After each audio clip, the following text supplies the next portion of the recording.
By the late 18th century, the United States was still a young nation trying to find its place in the world.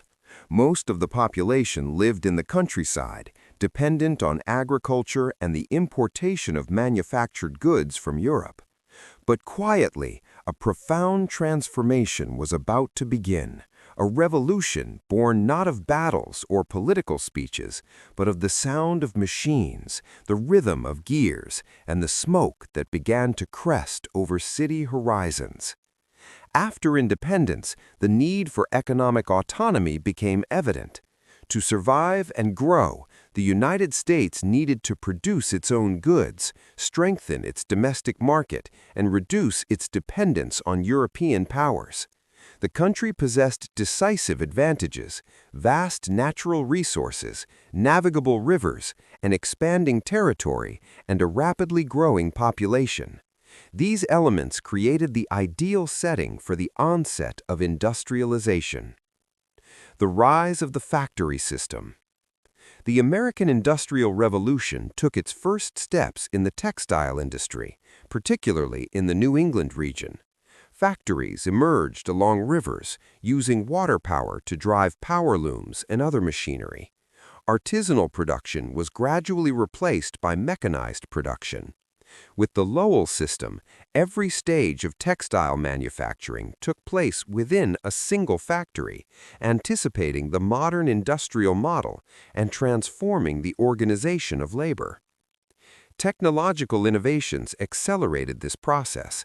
The cotton gin, invented by Eli Whitney, revolutionized agriculture by multiplying cotton production and providing large-scale raw material for the northern factories. At the same time, the concept of interchangeable parts allowed products to be mass-produced with speed and precision. For the first time, mass production became a viable reality. Connecting a continent.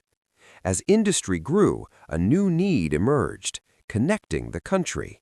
Canals were built to facilitate the transport of goods, and the Erie Canal became a landmark by linking the Great Lakes to the Atlantic Ocean. Subsequently, railroads completely transformed the United States economy.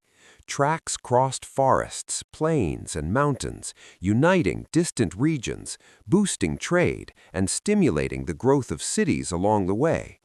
Time and space were compressed, and the national market finally consolidated. After the Civil War, the United States entered an even more intense phase of industrialization. This stage, known as the Second Industrial Revolution, was marked by the use of steel, electricity, and oil. Heavy industries dominated the economy, and new inventions became part of daily life. The light bulb illuminated cities, the telephone shortened distances, and the internal combustion engine paved the way for new forms of transportation. With the introduction of the assembly line, production reached unprecedented levels, making products like the automobile accessible to millions. The titans of industry and the human cost. This accelerated growth gave rise to large corporations and extremely powerful figures.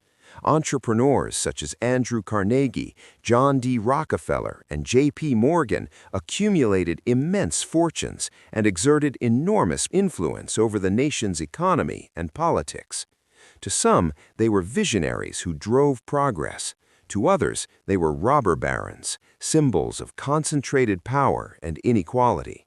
Regardless of the interpretation, their decisions shaped American capitalism and redefined global industry. While wealth accumulated at the top, millions of workers faced a harsh reality. Long shifts, low wages, dangerous conditions, and child labor were common. Cities grew too fast, and working-class neighborhoods formed under precarious conditions. Immigrants arrived by the millions, fleeing poverty and conflict in their home countries, finding work in factories, but also encountering exploitation and discrimination. Progress came at a high human cost. Resistance and reform.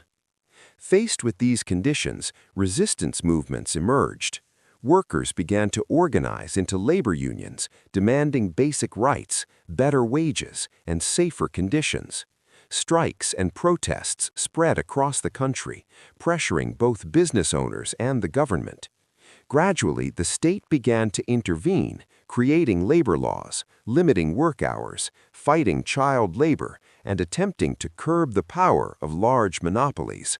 Industrialization no longer advanced without challenge. By the end of the 19th century, the United States had been irreversibly transformed. The agrarian nations of the past had given way to an industrial powerhouse with global economic, technological, and political influence.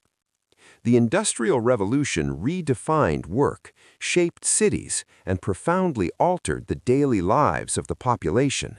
Its legacy remains today in the factories, technologies, and social structures that continue to mold the modern world. This is not just a story of machines and industries, but of people, choices, and the price of progress.